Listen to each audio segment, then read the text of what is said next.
It's time to get all your Star Wars news in a single file. From Fantatrax TV, this is Good Morning Tatooine! Good morning Tatooine indeed. Welcome back to another weekly recap of all the Star Wars news, courtesy of Fantatrax.com. So, what we're going to be talking about this week? First up, we're going to be talking Leslye Headland and her comments about Star Wars. She gets ready to be the showrunner for The Acolyte. Then we're going to have a little look at what Marvel's got coming up for us in September, with War of the Bounty Hunters and the High Republic continuing to be a major part of their publishing programme. We'll return to Mustafar and Ghosts of Vader's Castle. And Disney stores in the UK are closing. All but 2 of the flagship stores are going to be closed, and we're going to be discussing what that means for Star Wars retailing around the world. Rogue Squadron has found a writer. We'll be discussing what we think of that. And we'll take a first look at all the LEGO Star Wars reveals from LegoCon 2021. And lastly, we'll jump over to Jabba's Court, where this week's topic of conversation will be The Bad Batch, Episode 9, Bounty Lost. And obviously, as always, we need you to subscribe, ring that bell if you're on YouTube. If you're on Facebook, like us, follow us, and share the content so others can find the show. And most importantly, comment. This show is all about your feedback too. We want to hear your opinions on the news we're covering throughout the show. And joining me to discuss it and more, Mr. Matt Booker, social media editor for Fantatrax.com. Welcome to the show, Matt. Evening, Brian. How's your week been? Nice and busy. Took a little trip up north to visit some quarry that I can't talk about. Can't talk about that, no. No. Don't know what's happening in quarries in the UK at the moment. Yeah, they're filming things. Filming things. But yeah, let's talk about something we can. And we'll go head straight to the news. Leslye Headland, the showrunner for The Acolyte, the upcoming Disney Plus TV show, has been commenting about Star Wars this week. Do you know much about her and the work that she's done previously? And not at all. Not at all. I'm in the same boat. You know, it's one of these things. I think when there's an announcement comes out and someone's attached to a project, everybody seems to be the resident expert. But I think it's refreshing that you can just say, no, don't know much about them. But she's been talking this week all about Star Wars, making some interesting comments about how she sees Star Wars fit in the wider circle. What did you think about the comments that she had to make? I quite like that she was saying that, Star Wars is political. Yeah. And it's like, yeah, you know, you look at the prequels and it was just politics. And there was always politics. Even the OT was very, it was the Empire and the Rebellion. It's just politics. Yeah, there seems to be this fear of touching anything that can be remotely considered political at this point in time. But, you know... It is getting that way, isn't it? Yeah. No, I think you can still do politics going forward in their own way. Yeah. keep everybody happy or whatever percentage, or I don't know. But you can keep people happy with still doing politics. Yeah. Unless you're caught by a local newspaper with your secretary, and then you can't do that. You know, pretty much anything that is war has started out as a political problem. You know, Yes. so you know it makes sense Yeah. when you've got war in the title that you're going to have a lot of political background to what's going on. And there hasn't Yeah. been a single Star Wars film, I don't think, that hasn't had some kind of political element to it. So long may it continue. Solo Yeah, he had wasn't very issues. The political. Emperor was there in the background. Yeah, they were very much. I think Solo was the one that was most in the background of there being politics. It was more a scoundrel doing a heist job for the most part. Yeah, But then he started out as a slave in that film, didn't he? Him and Kira both slaves he was to. a what? A butler. Can't use the word slave. No, we can't. We'll come on to But that. then what's Anakin? What's Anakin then, Brian? The opposite of an angel. A person. He's a person, A not person. an angel. Yeah. No, I think Solo's probably the least political one. But yeah, war is either started over religion. Yeah. Yeah. Mark Lancaster, he's defining Anakin there. What is he? A very naughty boy. Very naughty boy. He's not the Messiah. Definitely wasn't Messiah, but he did bring balance to the Force. That's very true. Marvel, they've got less issues at the moment. They're going straight into bounty hunting, where you're actually hunting down people to kill them, or Yeah. exchange them for cash. So Yeah. they're not too worried about it. As they released solicitations for September. Lots of great comics coming out at the moment from Marvel. First, your thoughts on the High Republic series and how that's faring out? Not read any of it. No, I'm waiting till I've got a good few to sit and read it to get my head into a new chunk of the world. I'm about halfway through the first audiobook, but it's a bit slow going for me. it is tough. I think it's because there's not the anchor of familiarity to any of it. Yeah. That you really have to find a character to invest in. I think we found that with the Dark Horse era. Until you got a good chunk into a story and really like the characters, like Delilah Blue and all that lot. I enjoyed that. The John Ostrander, Jan Duursema, super prehistoric Star Wars they did, I really didn't get at all. Yeah. You know what I'm going to blame as part of the problem for catching people in the High Republic is they've gone far too overcomplicated in the names. You know, when you look Yes. back to original Star Wars, Luke, Leia, Han, simple. It's got all these complicated character names, and it's hard to like find yourself invested in any one of them Even because the first you Star confuse Wars them. stories I read in a different time period was like Nomi Sunrider. Yeah. And that's just like, well, that sounds like Luke Skywalker. You know, Yeah. you've just given names very Star Warsy. And all the names in this seem to be very, very background characters and jumbled up versions of people's names kind of thing. Yeah. So I'm going to sit and read it. I'm going to sit and read a big chunk of it in one go. I think that's probably the best approach. Something that's just started and I think's doing reasonably well. War of the Bounty Hunters. Really enjoying it. Yeah. Yeah, the second print of Alpha came out the other week, and if anyone hasn't picked that up, pick up the Alpha.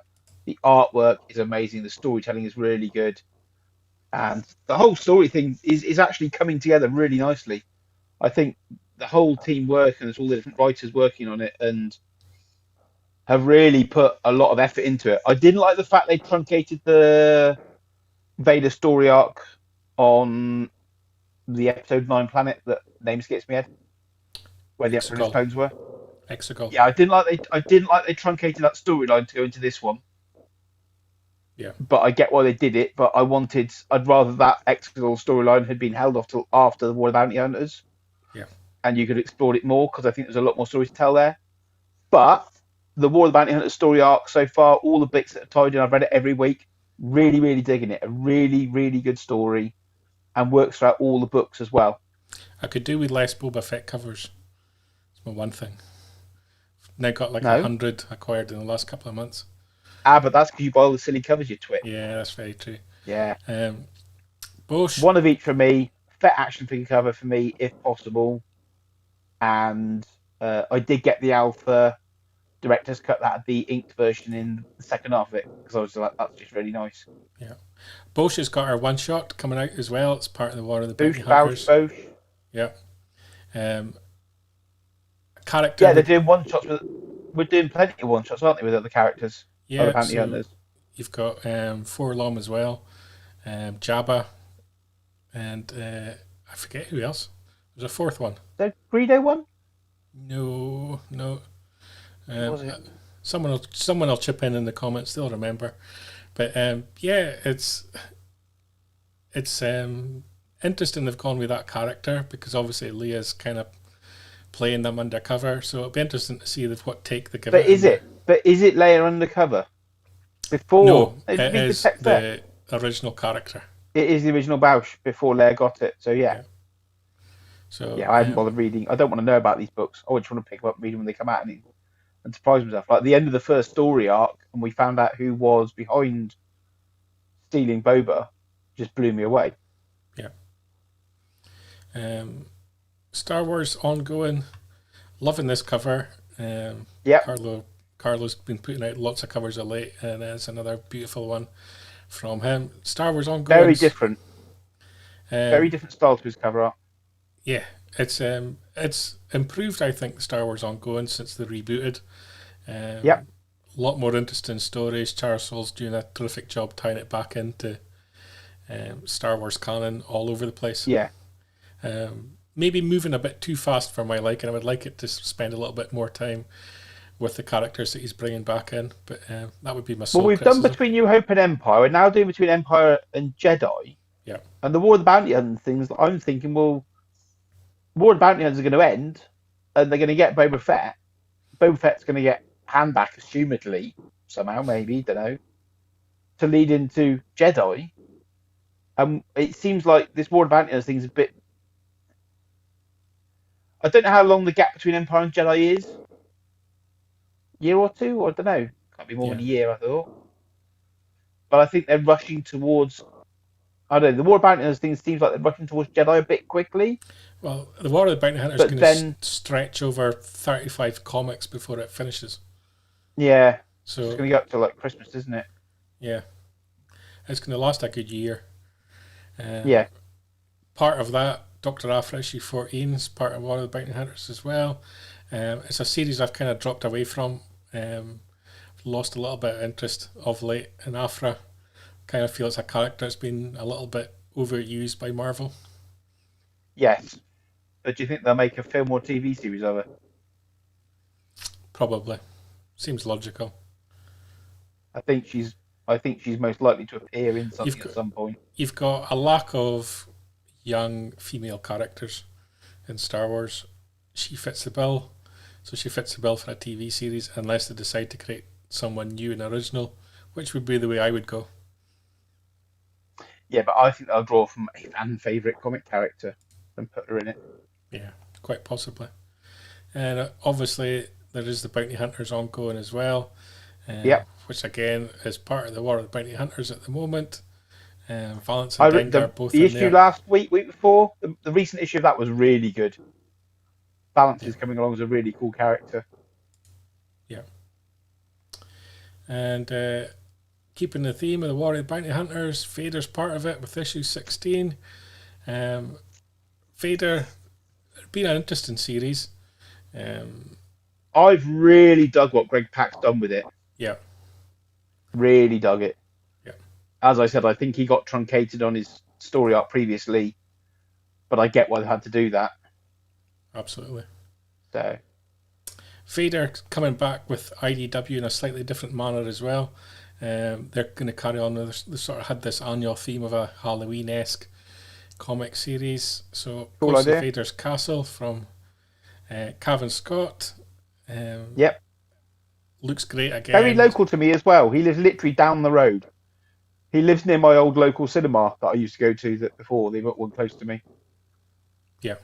Yeah. Great covers again. Have you read any of them? Pardon? Have you read any of the Castle ones? I like it because it's kind of like the Hammer-esque kind of feel to it. Kid-friendly horror. Yeah, and I like it. Star Wars has kind of dipped its toes into like a completely different genre. It feels right and fun that they can do something seasonal. Halloween's obviously much bigger in America than it is over here. Um, Yes. but yeah, it's good. It's fun. I like the fact that it gives the chance to do something a little bit different with the characters. Have a little bit more fun with the covers. You get something completely um, Yeah. original, Really I love think. that Chewie cover on the far right. And you get covers like that one. It looks like a young Luke Skywalker with a Well, bowl it's true, cut. another corny, isn't it? Yeah, Proper creepy. definitely. And Jackson's always in there. Yeah. Derek Charm always does well with the covers, and Francesco as well.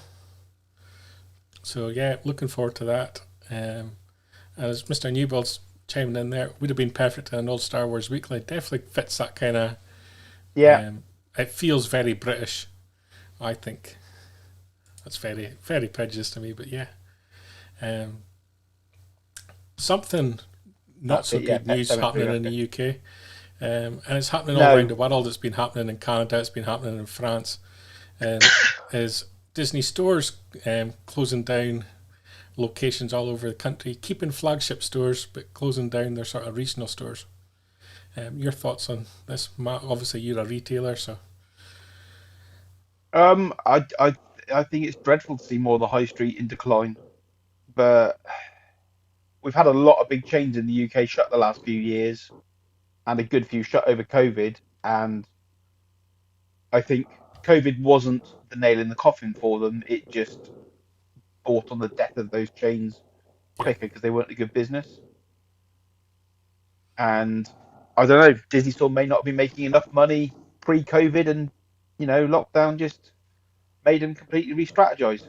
yeah, I think you may find you'll be putting Disney Store products in other stores. It's happened in America, hasn't it? yeah, They put Disney sections in Target. You had the Galaxy's Edge event last year, which should have tied in with Celebration but didn't, and that all went into Target. And you had Galaxy's Edge product made for Target exclusively. We've had Galaxy's Edge product appear in Disney Store UK and on their website exclusively. So yeah, but Paul, they weren't really a Star Wars stockist. no, Paul says that he wasn't a fan because they weren't a selection of Star Wars. They did try with Force Awakens and around that era, and they have made some very nice products for Disney stores in their own way. But they're more about cuddly thumpers and yeah, plush toys of Mickey and Minnie and stuff, yeah. and dress up and stuff. They never really seem to buy into their franchises in the stores.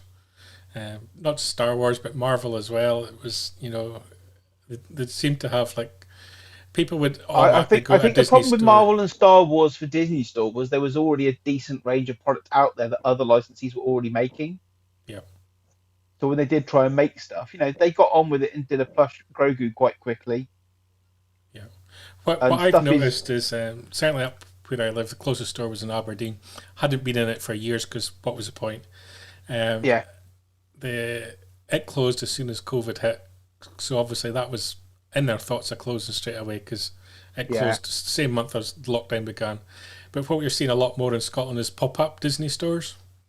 yeah. So whether it's seasonal or for a particular event, pops up in a shopping centre for a couple of months and then disappears again. And I imagine that's perhaps the model they're going to go with moving forward if they do Well, anything. when they first hit the UK, I had one in Swindon, two in Bristol, one on the outskirts in the mall, and one in the centre. We had one in Bath, we had one in Cardiff, and they're all going to go. But at one point, I mean, the Bath went years ago, but that was an old school Disney store with all the big maquettes around the outside, all the characters above you and stuff as you walk round. And I went to the one in Bristol a couple of weeks ago, and it was just a white store. The whole shop was very, very plain white, very simple fixtures and fittings, not overly expensive.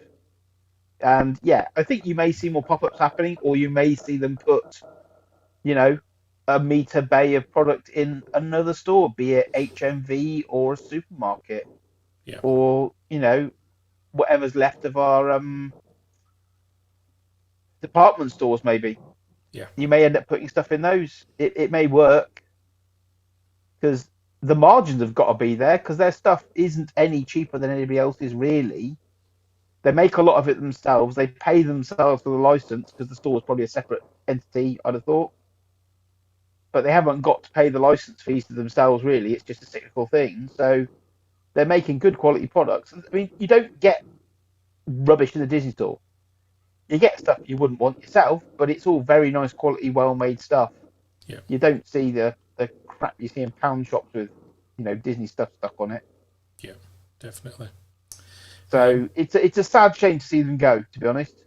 Yeah. But they have ebbed and flowed in the UK over the years. They have sort of resurged again, and now they're going again. Yeah. Mark Howard's there mentioned they could have pop-ups round about key movie releases. So talking about movie releases, let's jump on to Rogue Squadron. It's found itself a writer in Matthew Robinson, a writer I'm not overly familiar with. I know the film The Invention of Lying. I think it's a great film, Ricky Gervais at his best. And it's got Barry from EastEnders in it as well. Nice. But beyond that, haven't seen Dora the Explorer. No, Mr. Newbold's a big fan. Monster Truck's not one I'm familiar with, so he's not a writer. Saw the trailer, looked kind of fun. Dora the Explorer, my only thing that I know about it is Temuera Morrison's in it as the baddie in it. Yeah. But I can't say I've watched it as of yet. Invention of Lying I've not seen. Wasn't that one of these that he'd done? Love and Monsters? That's on Netflix, and I actually really enjoyed that. Really enjoyed it. Very clever piece of film. Yeah. Patty Jenkins had mentioned previously that she wanted the writer to get their own announcement because they kind of deserved that. So everybody was maybe expecting a big name. That didn't materialise. And he never really got a proper announcement either because it was kind of leaked to the trade press. So it's all the announcement came out a little bit flat. Rogue It should be announced on Star Wars show. If you're going to announce it, put it on the Star Wars show. At least announce it and let, get a 2-minute interview with him and say, oh, you're writing this, what are you doing? That kind of announcement shouldn't come out and leak to the press. That should be on the Star Wars show. Paul Naylor there. It's not Ryan Johnson. Yeah, he's working on New Edge of Tomorrow as well. Mr. Newbold admitting there, we'll just put that up there for the record. Dora the Explorer is awesome. We'll take your word for it, Mark. Yeah. But yeah, my tip this week: don't watch the new ice trucking film with Liam Neeson on Amazon. It's rubbish. But yeah, I would say if you want to check out one of the films he's written, try Invention of Lying. I think it's a brilliant film. And, I think I watched All of them monsters. I believe I watched it for the first time on a flight to Star Wars Celebration. I can't remember what one it would have been, but yeah, definitely I saw it first on that plane. But You've been around for a while then, because all the others on there are quite recent.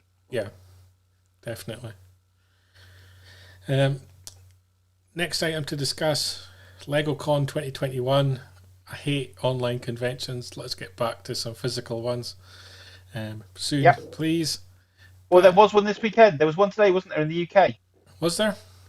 Yeah, a couple of guests went up. Julian Glover and Peter Davidson and one of the Harry Potter kids and somebody else did one up north. Okay. Our mate Lee runs Lee Hunter's conventions in up north. They had a convention. I don't know how it went, but I know Julian from they went took a couple of guests up there today. Saw a couple of photos, looked all right. Yeah. Cautiously stepping, I think. Yeah, so this Digital Con, which I didn't watch, but I watched all of it. Read up on it on Mr. Newbold's article on fantatracks.com to see what products they've got coming out. Some interesting ones, some nice looking ones as well. Really focusing on the Mandalorian. Imperial the Light Cruiser is gorgeous. Yeah. Very, very nice set, that. $160, not cheap. No, but it's a lot of Lego. Yeah. 1,300 pieces. Yeah, good value for money. And a baby Grogu thrown in for a good measure. If you want to buy a lot of Lego, you've got to spend a lot of money, and Lego do some very big sets. You can buy a bag of crisps, you can buy a bag of potatoes, you can buy a sack of potatoes, you can buy a truck of potatoes. This is a truck of potatoes.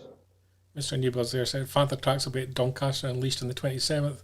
I'm assuming he's talking July. But we never got invited, Matt. What's that about? No, I didn't get invited. Yeah, what's that about? Is this the Middle England? The Midlands. Yeah, the the middle of Midland England. people up to no good. Yeah, Where was the invite? but no, really Yeah. like that set. The light cruiser's brilliant. Yeah. Does come with a female Lego minifigure I didn't think would be in it, but hey ho. Cara Dune? Yeah. Yeah. Too Someone's late like, to what was take that her out, Luke with maybe. it? Yeah, too No, late you to can take always her switch out. stuff out. Yeah. They months ago. So But that's you get coming your out. first Fennec Shand in there. You get your first Fennec Shand minifigure, which will obviously be reappearing and reused in sets of Book of Boba Fett, hopefully. Yeah. Dark Troopers. Only the one. But yeah, very cool. And we've got this Starfighter. Yeah, the Starfighter. Mr. Bob of the Fleet's Starfighter. Yeah. That comes with a little... No, it's not Mark Howard. It is Boba Fett Starfighter from now on. What I'm finding odd is... Beautiful version of the ship. Really good price point. Very nicely built. I've already looked at the review that Chris did over at Bricks Set. And it's a really, really nice version. And the little transport thing also has a stand so you can stand it in flight mode. So an absolutely cracking little set. But why they've got this like little orange kind of Lego breaker? That's a brick separator, Brian. So you can use it to separate your Lego bricks apart. Yeah, but why have that in your promotional photo anyway? I don't know. I don't know why they put it in promotional photos. I actually think Don't get it. The price point at $50 for it's pretty good. It's £45 in the UK. Yeah. And I like, because this year they did a new X-Wing and a new TIE Fighter beginning of the year, and they dropped the price on them by about a third and made them a bit smaller. And I'm like, if that gets more Lego sets, all Legos are expensive. I'm like, it's 600 pieces, it's way less than 10 pence a brick. It's really good value, pound per brick per Lego piece. Yeah. And I like the fact they're dropping the price and the size of some of the sets to get the Lego sets into more people's hands. Because the last couple of Slave Ones they've done, Boba Fett ships. No, they were Slave Ones. They were both like £90, £100 sets, which is fine. But I'm quite happy to have small versions. It's got a handle on the back so you can hold it and swoosh it round, like your vintage toy did. Yeah. The Mr. Naylor making a good point. Send it to you, Mr. Naylor. I will call it Slave One, and I'll get my crayon out and change the wording on it, and then you can give me £50 for it. Sorted. Bonus buy with bargain. So basically, what you've got is Boba Fett, who I pay money to go and kill my enemies. Yep. He puts them in the hold of his ship, takes them back to me, either dead for my delight or alive so I can torture them. But we can't call it Slave One. No, Boba Fett's murder wagon. I think they should name it after his father and call it Django Unchained. But, okay. And this is one of these ludicrous, woke, Californian decisions that it's not a Lego decision. This has come from Disney. They're not Lego, because Ertl, who make the model kits in Germany, have posted theirs up, and theirs is also called Boba Fett ship. It's just a farcical decision to change a name. It's going to make nobody's life any better. It's going to have no impact on what's happened in centuries gone by. Idiotic, and that's all I can say. That's my rant of the week. Yeah. But I think it's the most stupid decision ever to rename the ship. Yeah, and poor Lego's getting the brunt of it because they're first out the trap. But they're the first to be noticed. Yeah, it should have come as a Lucasfilm Disney statement saying we are renaming this. As is Leia is now known as Hut Slayer. Anakin is now known as a person. Yeah, it's crazy. Anakin changed his name to Darth Vader. So if Boba wants to change the name of his ship, so when he's going on a mission and they type in who ships that one? Oh, we don't know who that one is. Never noticed that shape at all. It's a fire spray, but he hasn't repainted it, so they'll look at it and go, "Oh, Slave One, it's got Boba Fett in it. Oh, buggered." But yeah, I don't know. I don't like the decision at all. Mr. Newbold using words I don't understand. The Enterprise, Captain Kirk. What's he on about? What are you talking about? Enterprise. They do car hire, don't they? Yeah, we're going to call it Star Disagreements. That's going to be the new name of the franchise. And but yeah, ludicrous. We'll classify it along the slave Leia. Yeah. Who you helping? Who's it benefiting? But anyway, moving on, because I could rant on it all day. Yes. The transporter looks kind of nice. Awesome little set. Strange choice of figures. Yeah. Should have come with the Mithril and Kara, because they were in that theme. But yeah, lovely little set. Really, really cool. Lots of little opening doors and stuff, and flicky missiles and firing missiles. And you do get the new yellow trooper, whatever he's called, Jeff or something. Yeah. And the other two troopers, one of them is a person of colour underneath, and one of them underneath is a girl underneath the helmet on the two regular stormtroopers. There you go. I saw some pictures on the internet earlier. So I saw them as well. So new minifigs to collect for people that are collecting as well. Yep, and a nice ship and a really cool scene. Wish it had been $10 more and come with the speeder bikes with a couple of bike scouts on it. To be honest, definitely. I think that's us pretty much covered all the news for this week. So on that note, we can head over to Jabba's court, where we'll be discussing the Bad Batch. Oh, shoot up.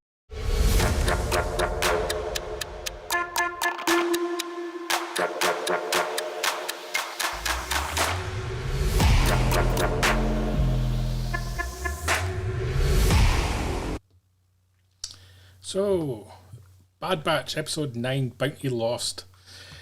Initial impressions of it, Matt? It's all right. Yeah. It's an okay show. I watch it when I have mid-breakfast. Bowl of cereal, Bad Batch on a Friday morning. Yeah. It's a difficult series for me to judge on the basis of wasn't a fan You of the don't Clone watch Wars. Cartoons. Don't watch cartoons. Not a fan of the Clone Wars. Have no investment in these characters, and they're only lightly touching on anything else out with I'm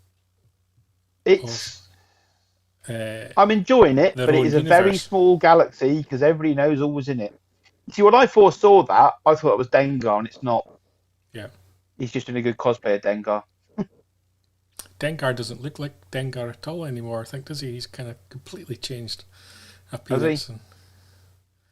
No, he's still got his toilet paper tuxedo on. See, loving Cad Bane back in it. Cad Bane is really cool. And people are like, oh yeah, but didn't Boba kill him? I'm like, well, no, Boba didn't kill him. They showed some footage of some animatics of a latter season of Clone Wars when it got cancelled before they brought it back again. And there was some early animatics of a Boba versus Cad Mexican standoff. But and Mark didn't Howard happen. There's nailing it as far as I'm concerned. It's dragging a bit. Because there's no huge investment into these characters. It's like, okay, so what's happening this week? They are stretching it a bit. It seems to be a bit of a slow pace. It's got good fight scenes in it. The previous episode I thought was better. With the appearance of Cad Bane and Todo coming back. I like that. I like Seth Green coming back as Todo. I think he's bloody hilarious. He's such a woe is me droid. You'd really like him, Brian, because he's a proper little quirky little droid who's like a bit miserable and a bit sort of Scottish. No, a person indebted to his master who does anything his master says, but not a slave. That's how droids should be. Droids are there to serve. Otherwise, you zap them with a restraining bolt. Zap them when they're. We're not going to have restraining bolts in Star Wars. They're going to do that as well, I think. Now the complete lack of zapping a C-3PO throughout the Star Wars franchise is a disgrace. Well, he had his memory wiped nearly, didn't he? Oh, but how many times did he say stupid things and do irritating things at key points of time, and nobody just hit the restraining bolt? All the time. Shut up, all C-3PO. The time. You know? No, hand told him to shut up. Shutting up, sir. Never. Just think, even episode 7, Han's not seen Leia in how many years, and and he's just there being an irritant. Just like that's like basically like, you know, when you sit down on your phone and Siri asks you what you want. That's basically what C-3PO is. You can't get him to shut up. He just cockblocked in that one, didn't Alexa kicks in. I shouldn't have said that because now she will. Alexa kicks in when there's a TV advert on for it, you know? That's what C3PO is. Won't shut up. Shut up, C3PO. he? Yeah. You'd have got rid of him, wouldn't you? Yeah, definitely. I would You have could had him just about cope destroyed. with a Roomba at home. Protocol droid doesn't know his manners. There you go. No. Mr. Newbold, anyway, really he thinks doesn't. this episode, Droids Apart, it's a cracking episode. And a huge reveal. He loved it. And Paul Naylor's asking an interesting question. How's an exact clone of Django female? That complicated answer. That. Well, the Kaminoans probably have surgeons there. I don't know. Cut and tuck? Don't know. Reckons the twist is Omega was born naturally, not cloned. There you go. That's Mark's answer. From where? There you go. Simple science. I'm not even going to try and discuss you're only that one. swapping one chromosome. Simple science. Rebecca. Yeah, but born from where? Born naturally from where? From test tube, like all the rest of the clones, but just Well, then that's not natural, is it? Well, not accelerated growth in the same way that Well, then Boba was. it's just Boba Fett's sister then. Probably, yeah, Yeah, yeah. That's what I'm thinking. yeah. Rebecca there's got an interesting point that there's lots of bridging between areas with the cloning lab. She's enjoying it. I would like to see more of a crossover between the Kimonians and Exegol. And Kaminoans. My pronunciation. And Oh yeah, you're English. yeah, I choose how to say things my own way. And Yeah. I would like to get a better understanding of how the cloning lab originated in Exegol. Could it be linked back to the prequels and that? Yeah. Is this cloning technology, is it freely available, that kind of idea? Because the idea really from the prequels, as far as I took it, was this was really quite unique. And so I would like to see... I think it was then, and I think it evolved, and I don't think by Jedi cloning was really a thing, but now you have Exegol in the Vader comic, and the Palpatine had it set up then already. I found very strange. I really enjoyed Vader going to Exegol and exploring it, but I thought that would happen many years later. Yeah. So that's the one thing I would like to see explored more. That's the thing I think could be most interesting about this series, is bridging that gap. I don't know if they will. You know, cloning in Star Wars has been around for a long, long time. And you've Dark always got Empire cloning in it. the idea there that the cloning lab was actually Palpatine's first dabbling in it. You had the whole Sifo Dyas kind of background pain for these. So have we ever found out who Sifo Dyas is? He was originally a Jedi, but a Jedi had died, and basically Sidious had pretended to be him in order to get the clones. It was that. I thought it was. And it also links back to Plagueis as well, going back all the way back to the Plagueis novelization as well. That's a good point.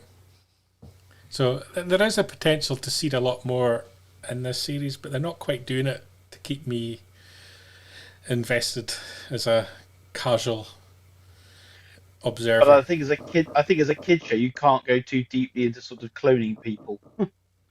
Yeah, that's true. Yeah.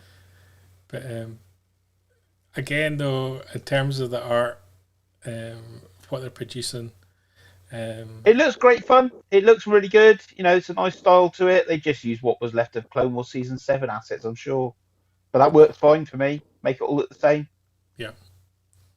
And some of the art's just brilliant, especially, and that's what kind of bridges the gap between having kids and adults, is like having the cartoon be of such high quality. I think, and that's where Resistance failed.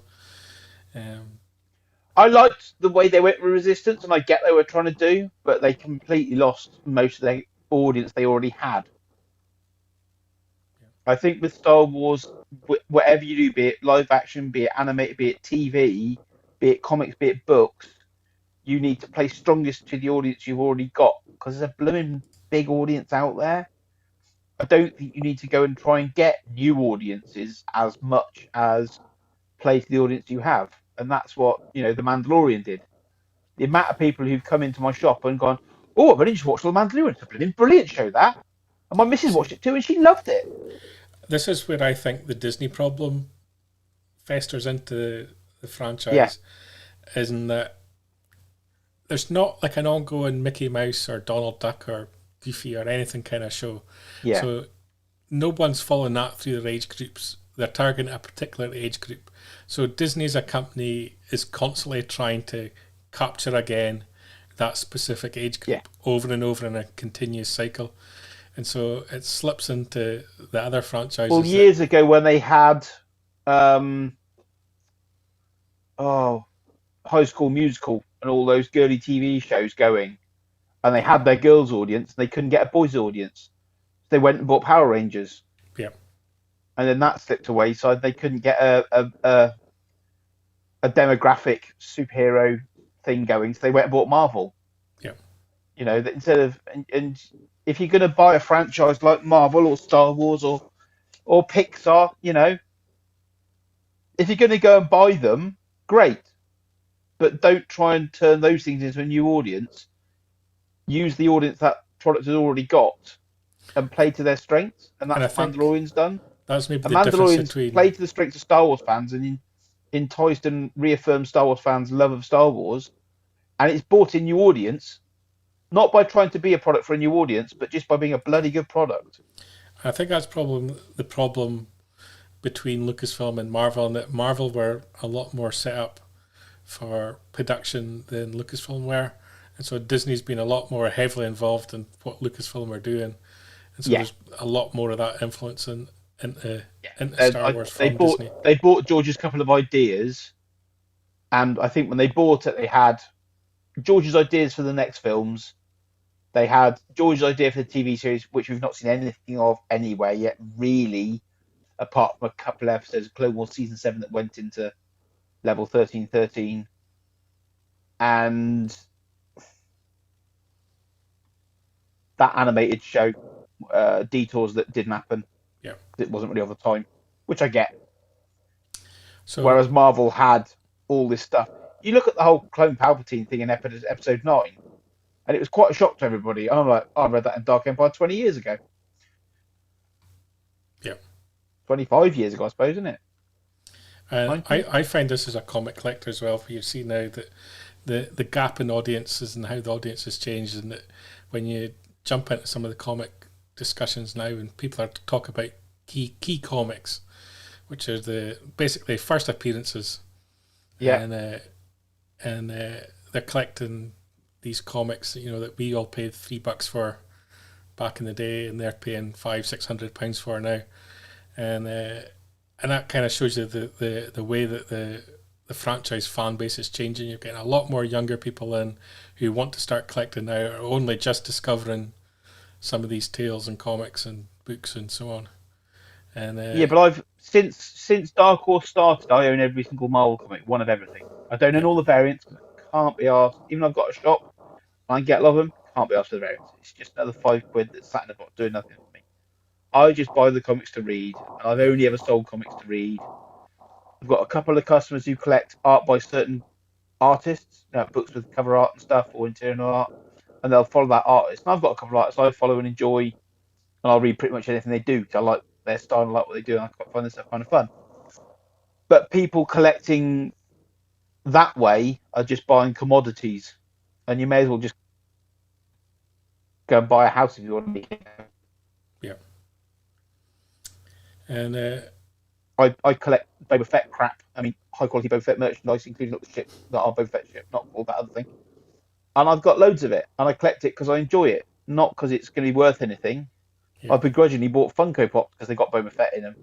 Yeah, and I think that's probably a good point, and it links all back to the TV show as well. That what we collected for the stories, people are now collecting for the investment purpose. So there's a different attachment to, like you mentioned, Dark Empire. Mark's mentioned there, it was 91, 92, which I think is right enough. Originally it was going to be for Marvel, in fact. It ended up. It was, wasn't it? That makes it 30 years old. Actually got as far as Marvel actually promoted it in one of their comics. That's how close it was to being published for Marvel. And it it's a long time ago, and that doesn't feel like galaxy far, far away. Yeah. that far away for us. 30 years ago for us. Yeah. But it's old enough to surprise people when it came to episode 9, and again all this cloning stuff going through the Bad Batch as well. Yep. Did you get all the gold variants on? Was it gold or platinum variants in You Dark can get Empire? both. You can get gold ones and you can get platinum ones. I've got one of them, I think. Yeah, I've got all of them. Get good money for them now. I bet you can. You can First get appearance of Clone Palpatine. I actually, because I'm mean, in one of the comic forums today, someone asked what the most expensive Star Wars comic is, and I put $5.99 Star Wars Tales, which is true. Yeah, It's true. Yeah. They weren't talking about variants or price difference ones, just standard Star Wars No. Tales. $5.99 Yeah, Star Wars Tales. No, Star Wars Shocking. Tales started out as $4.99, didn't it? And then it went up to $5.99. Yeah. Outrageous. And I think actually the War of the Bounty Hunters Alpha was $5.99 as well, wasn't it? The double issue one. Yeah. No. I did wonder whether the Dark Horse Adventures Annual, because they did one with a young Luke story in it, and that was a bigger, thicker book, and I think that was $6.99. I couldn't remember how much Anthony Daniels' Droids Protocol was, because that was another expensive one. Oh, the old Dark Horse one Yeah. with Killian Plunkett artwork, bizarrely. Yeah, lovely artwork. Flipping, yeah, really good. It's in a box upstairs. I can dig it out, but yeah, go and have a look on Rebel Scum. Yeah. Before that information Whilst we disappears. can, Rebel Scum obviously. Yeah. Sold this week. So. But I had a chat with Chris last night, Wyman, and he said that they are continuing on doing the archive and stuff. Will continue. So good stuff. That is good news for fans a lot out of there. people in the collecting world very happy. A wealth of information on that site. There's guys over the years over there put a lot of effort into archiving books, comics. Him and Jay did an insanely good job And cataloging stuff. just to wrap up today's show, just your final thoughts on Bad Batch, where you see it heading over the next few episodes, because we're at the mid-season point. I haven't watched the mid-season trailer because I don't want to know.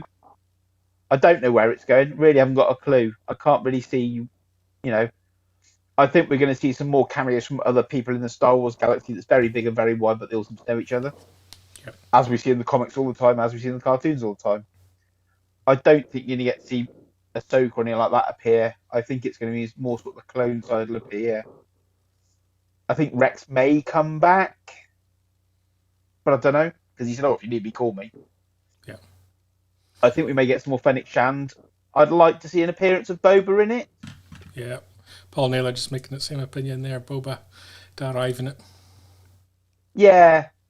I think now we've worked out that who she is and she's a clone of, and, all that lot. Django can't appear in it because he's gone. So, yeah. I don't know if the Emperor will appear in it or somebody he has sent. I don't think you're going to get Vader sent there, but he may send somebody else to appear to do something. Don't know. But just to mark the mid-season point as well, if you check out latest episode of Making Tracks on Panther Tracks Radio, search for that in your podcaster of choice. Fennec Shand herself getting interviewed as part of a press panel, and some of the people behind the scenes on the show as well. And we'll have that video up on Panther Tracks TV this week as well. So be sure to check that out and enjoy the mid-season trailer of Bad Batch, which you'll find up on YouTube as well. But no mid-season break, bizarrely. Yeah, why not? Let the people catch up and recap. Mr. Newbell suggesting there, Teen Boba Fett, all angst and acne.